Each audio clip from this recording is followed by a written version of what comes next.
Ya baik saudara, kita akan lanjutkan pembacaan firman Tuhan. Semalam kita sudah membaca akhirnya Eliezer memberikan Ribka perhiasan emas.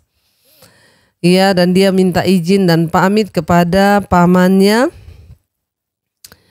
Ya, Eliezer berkata ya kepada Laban dan juga Betuel ayahnya. Ya, kakaknya Laban, kakak Ribka, semua ini mereka berkata semua ini datangnya dari Tuhan.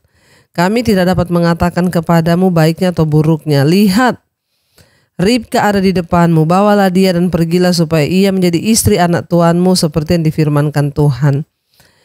Ya, jadi memang sesuatu yang dari Tuhan itu pasti lancar jalannya. Kenapa Abraham menyuruh Eliezer mencari istri dari tempat kelahirannya? Dia tidak memperbolehkan Ishak menikah dengan perempuan Kanaan. Kenapa? Karena perempuan Kanaan tidak takut akan Tuhan. Abraham menjodohkan Ishak anaknya atas dasar mencari pasangan hidup atau jodoh yang takut Tuhan. Kalau sekarang orang tua banyak jodoh-jodohkan anak, dan niatnya apa? Apa karena punya harta, karena kekayaan, atau karena kecantikan dan lain sebagainya. Tapi mari kita melandasi segala sesuatu ya itu atas dasar takut akan Tuhan. Abraham juga ingin mencarikan jodoh anak yang takut Tuhan. Ketika hamba Abraham itu mendengar perkataan mereka, sujudlah ia sampai ke tanah menyembah Tuhan.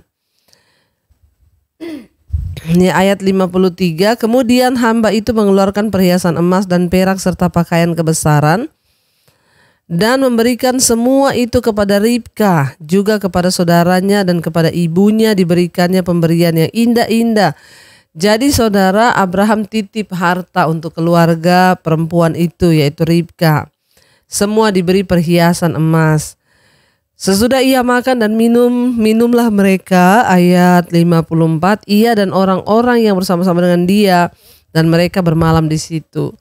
Jadi akhirnya Eliezer bermalam.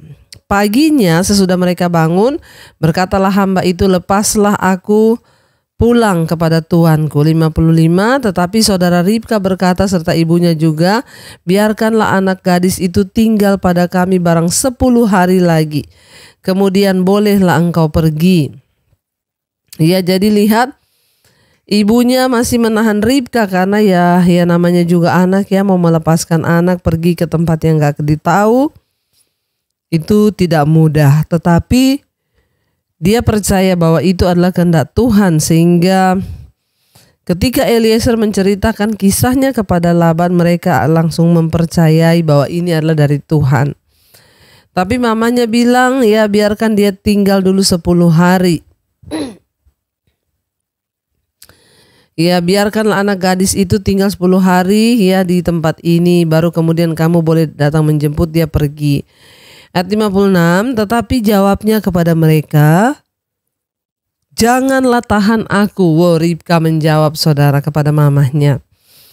Janganlah tahan aku katanya, sedang Tuhan telah membuat perjalananku berhasil. Lepaslah aku supaya aku pulang kepada tuanku, kata Eliezer ya, bukan Ribka. Eliezer berkata, jangan tahan aku, biarlah aku pulang membawa Ribka supaya ya perjalananku berhasil, karena ini Tuhan yang sudah melakukan mujizat. Ayat 57, kata mereka, baik ya, baiklah. Kita panggil anak gadis itu dan menanyakan kepadanya sendiri. Lalu mereka memanggil Ribka dan berkata kepadanya, maukah engkau pergi beserta orang ini? Jawabnya mau. Saudara ingat ya, walaupun juga orang tua menjodohkan, tapi ingat ya, orang tua Ribka bertanya kepada Ribka, kamu mau pergi? Dia bilang mau.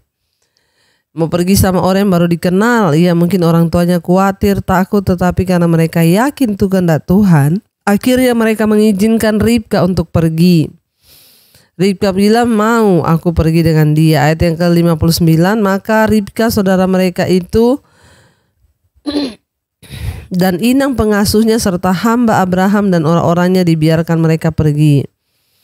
Ayat 60, dan mereka memberkati Ribka, kata mereka kepadanya, saudara kami, moga-moga engkau menjadi beribu-ribu laksa, dan moga-moga keturunanmu menjadi kota-kota, dan moga-moga keturunanmu menduduki kota-kota musuhnya. Lalu berkemaslah Ribka beserta hamba-hamba perempuannya, ya hamba perempuan, dan mereka naik unta mengikuti orang itu.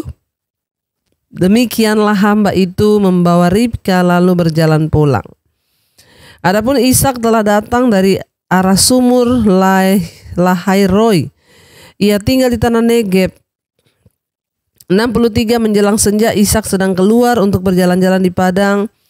Ia melayangkan pandangannya, maka dilihatnya lah ada onta-onta datang. Ribka juga melayangkan pandangannya ketika dilihatnya Ishak. Turunlah ia dari ontanya. Katanya kepada hamba itu, siapa laki-laki itu yang berjalan di depan ke arah kita?